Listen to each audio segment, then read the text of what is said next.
Assalamualaikum warahmatullahi wabarakatuh. Nama saya Safira Nur Afifah dengan NIM 43010200154 dari Prodi Komunikasi dan Penyiaran Islam di kelas Pengantar Sosiologi kelas 2F. Nah, di sini saya akan menyampaikan tentang materi interaksi sosial sebagai tugas dari mata kuliah Pengantar Sosiologi. Oke, interaksi sosial. Interaksi sosial sebagai faktor utama dalam kehidupan sosial. Bentuk umum proses sosial adalah interaksi sosial atau proses sosial, karena merupakan syarat utama terjadinya aktivitas-aktivitas sosial. Interaksi sosial merupakan hubungan-hubungan sosial yang dinamis, yang menyangkut hubungan antara orang perorangan, antara kelompok-kelompok manusia, maupun antara orang perorangan dengan kelompok manusia. Apabila dua orang bertemu, interaksi sosial dimulai pada saat itu. Mereka saling menegur, berjabat tangan, saling berbicara, atau bahkan mungkin berkelahi. Aktivitas semacam itu adalah bentuk-bentuk interaksi sosial.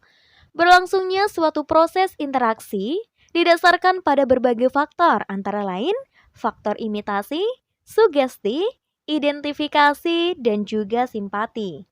Sekarang apa sih faktor imitasi? Jadi faktor imitasi mempunyai peranan yang sangat penting dalam proses interaksi sosial. Salah satu segi positifnya adalah bahwa imitasi dapat mendorong seseorang untuk mematuhi kaidah-kaidah dan nilai-nilai yang berlaku. Imitasi mungkin pula mengakibatkan terjadinya hal-hal yang negatif, di mana misalnya yang ditiru adalah tindakan-tindakan yang menyimpang. Selain itu, imitasi juga dapat melemahkan atau bahkan mematikan pengembangan daya kreasi seseorang. Selanjutnya, faktor sugesti. Nah, faktor sugesti ini berlangsung apabila seseorang memberi suatu pandangan atau suatu sikap yang berasal dari dirinya, kemudian diterima oleh pihak lain.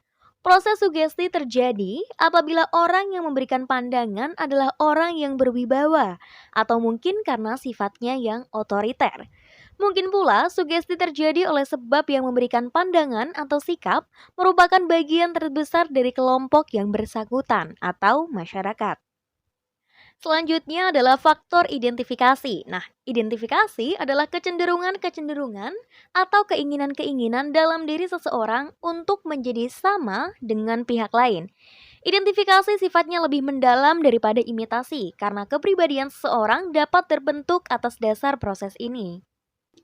Faktor yang terakhir yaitu faktor simpati. Faktor simpati merupakan suatu proses di mana seseorang merasa tertarik dengan pihak lain.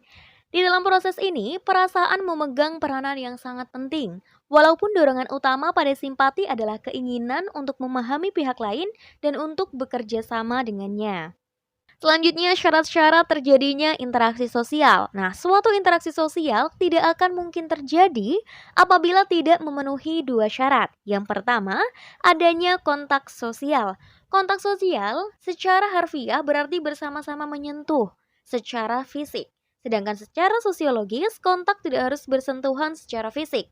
Kontak sosial juga dapat diartikan sebagai hubungan sosial antara individu satu dengan individu lain yang bersifat langsung, seperti dengan sentuhan, percakapan, maupun tatap muka sebagai wujud aksi dan reaksi. Syarat yang kedua adalah adanya komunikasi. Secara harfiah artinya bersama-sama menyentuh. Terjadinya suatu kontak tidaklah semata-mata tergantung dari tindakan, tetapi juga tanggapan terhadap tindakan tersebut. Suatu kontak dapat pula bersifat primer atau sekunder. Kontak primer terjadi apabila yang mengadakan hubungan langsung bertemu dan berhadapan muka, sedangkan sekunder memerlukan suatu perantara. Nah, selanjutnya kontak sosial dapat berlangsung dalam tiga bentuk, yaitu yang pertama antara orang perorangan. Yang kedua, antara orang perorangan dengan suatu kelompok manusia ataupun sebaliknya. Dan yang ketiga adalah antara suatu kelompok manusia dengan kelompok manusia lainnya. Seperti yang ada di video, ini adanya interaksi sosial yang berada di desa saya. Nah, kami sedang melakukan rapat karena kami memiliki kegiatan yang kami rencanakan. Oleh karena itu, kita melakukan interaksi sosial.